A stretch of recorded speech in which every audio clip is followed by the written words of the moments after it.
Welcome. Happy Wednesday. It's always so exactly on time when we get to meet for these short meditations. I'm very, very happy to welcome you here. Thank you for being here. We'll get started right away.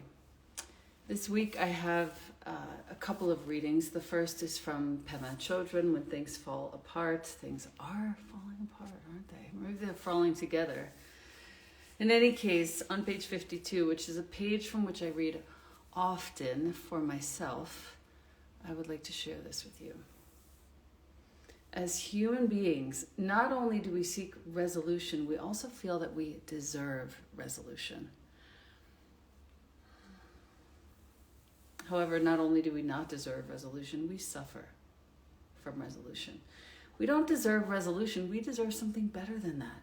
We deserve our birthright, which is the middle way, an open state of mind that can relax with paradox and ambiguity.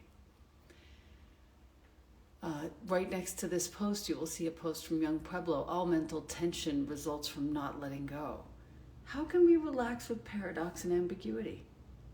She goes on, to the degree that we've been avoiding uncertainty, we're naturally going to have withdrawal symptoms. Withdrawal from always thinking there's a problem and that someone, somewhere, needs to fix it.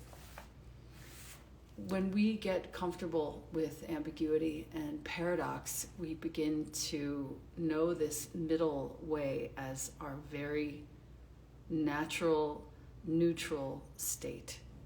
It is elusive. It's not always available, but that is the state that we will focus on today in our sitting. So please take your seat as you like, closing your eyes if you wish. You might also keep them just a little portion of your eyes open, maybe 1/8 or 1/10 of the way open in front of you. Bring your hands into the position that you find most conducive, most supportive of your practice. Spine tall, also very supportive of your practice.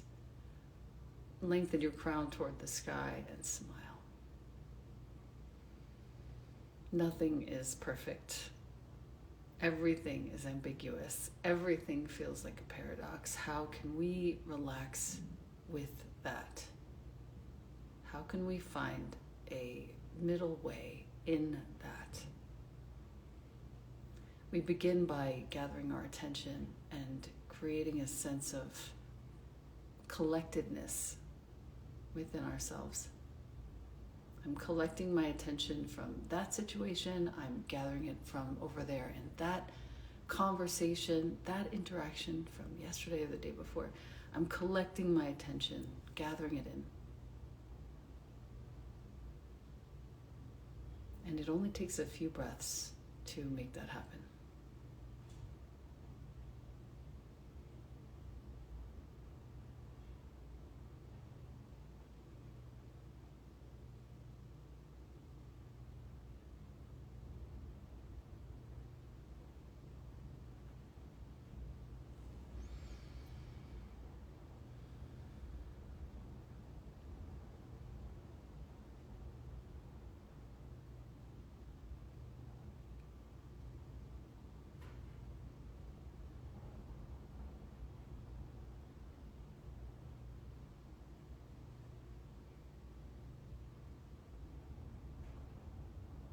Slowly we begin to collectively recall why we would come and sit in the first place.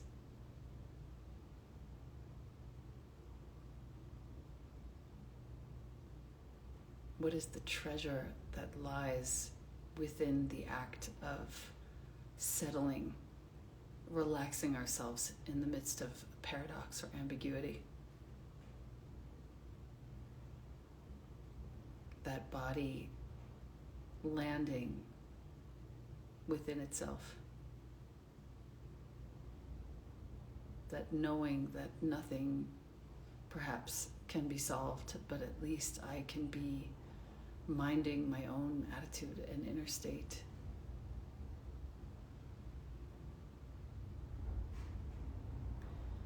And as I attune to myself, as you attune to yourself, sinking in a little more deeply into your own being, your own way, for today.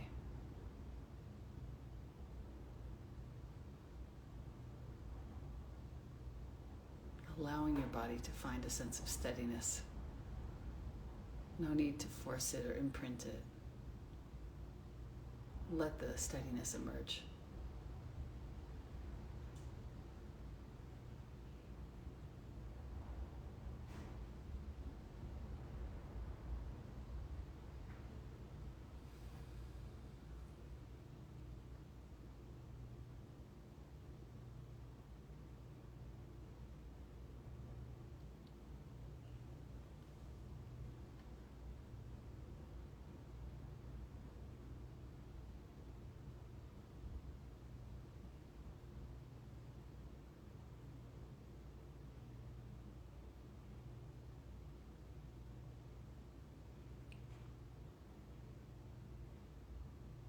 And with that steadiness, considering what might serve for today. What would be of the highest benefit? Maybe something arises for yourself, maybe it's for another. What will serve just for today?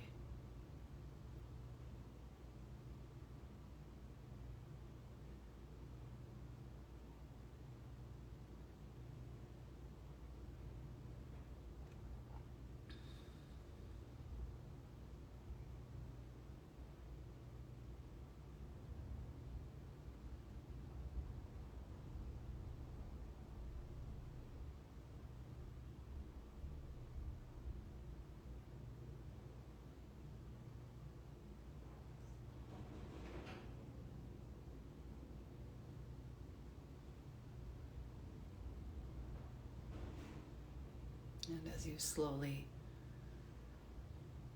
relax into your body, relax into your seat,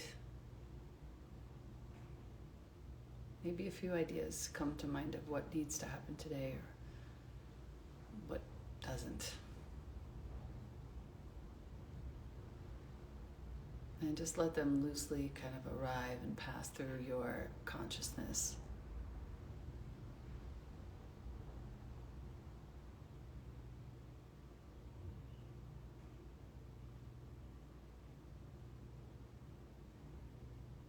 Spine still tall, body still very stable.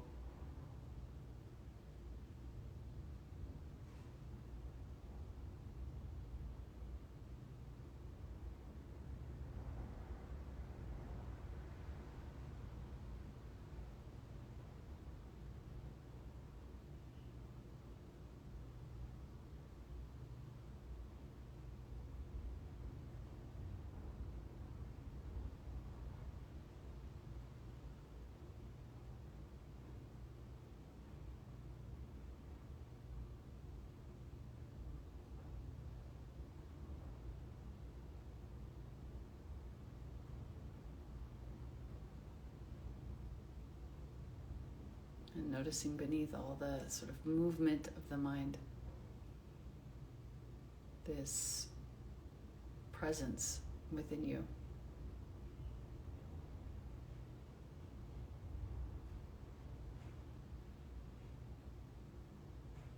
Reattuning yourself to that.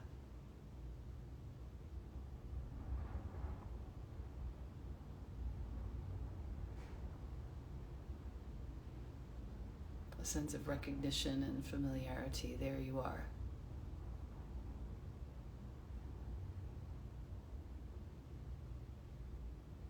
There you are.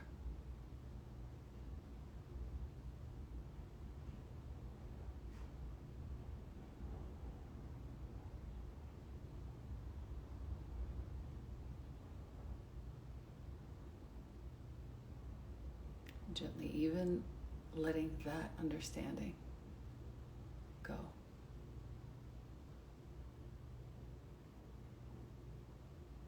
And for glimpses at a time, you feel empty, spacious,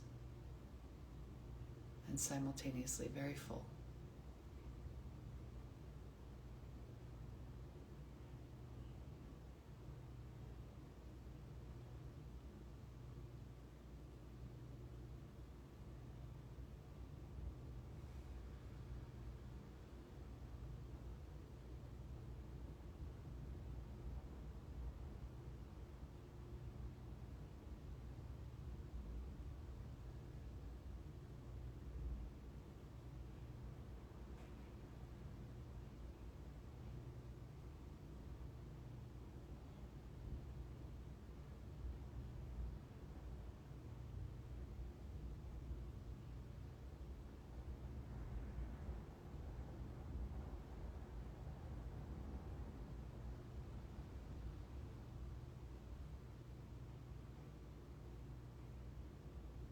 about a minute or two of total silence, just breathing, being with this moment exactly as it is, becoming practiced at letting go of what seems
three final breaths here together.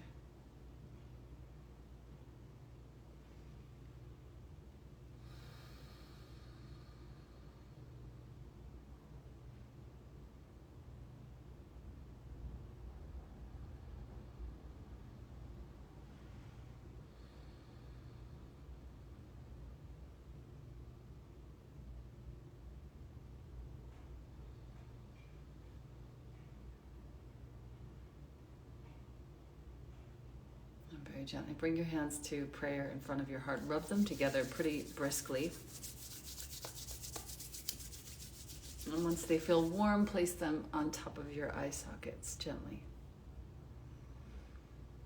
Especially when it's bright at the end of a meditation where you've had your eyes closed, it's nice to sort of reacclimate your nervous system slowly by keeping your hands over your eye sockets and then just blinking your eyes open gently under there, and then slowly coming back.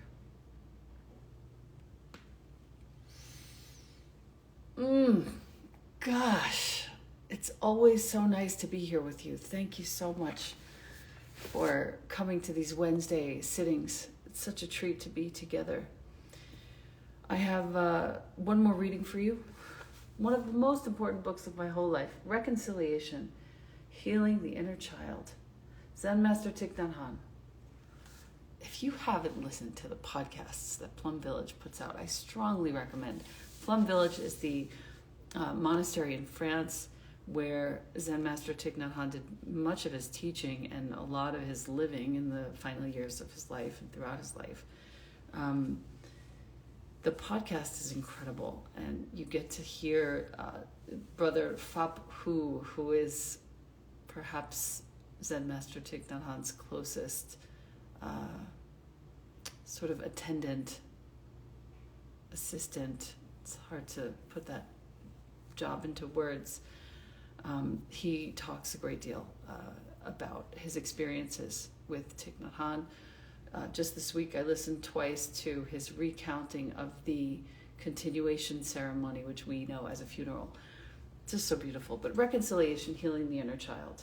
This is what we all have to do. There would probably be no war if this were followed. There's a series of meditations that he has done throughout the length of his life and teaching where he calls on certain qualities. Breathing in, this happens. Breathing out, this happens. And I'm just going to offer this very short one for today. It feels important. Breathing in, I see myself as a 5-year-old child. Breathing out, I smile with compassion to the 5-year-old child in me. First, you may want to say the whole sentence, and then you may just want to use the key words. Breathing in, myself, 5 years old. Breathing out, smiling with compassion.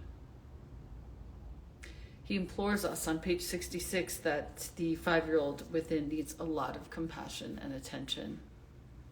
It would be nice if every day we could find a few minutes to sit down and practice this meditation. It would be very healing, very comforting, because the 5-year-old child in us is still alive and needs to be taken care of. With acknowledgement and communication, we can see that child responding to us, and they begin feeling better.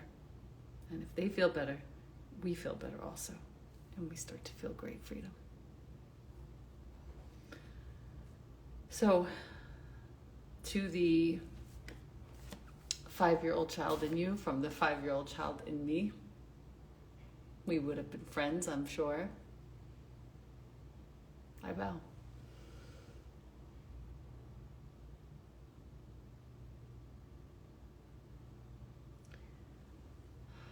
Such a beautiful feeling, isn't it? Thank you for being here. This Friday I'll be teaching for Tri Yoga in London. Something I don't get to do as much as I would like anymore. It's a virtual class. It's 11 to 1 Mountain, so 1 to 3 Eastern if you're around on Friday. You will find that on the calendar page of my website.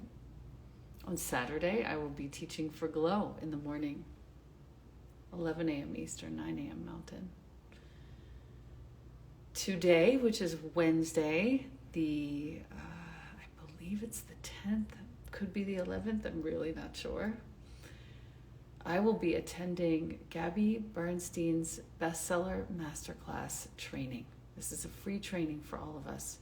This is a woman who has written multiple best-selling books. And I am in the middle of producing yet 2 more books. This wisdom has great value to me and has for many years through her friendship. And now she is sort of releasing it to a broader audience. So I'll be seeing you there today too. And that can be found at elenabrower.com/bestseller. Sign up for the free training. I look forward to seeing you soon. I look forward to seeing you next Wednesday, of course. And from the 5-year-old in here to the 5-year-old in you, I thank you for being here. Thank you so much. And see you soon.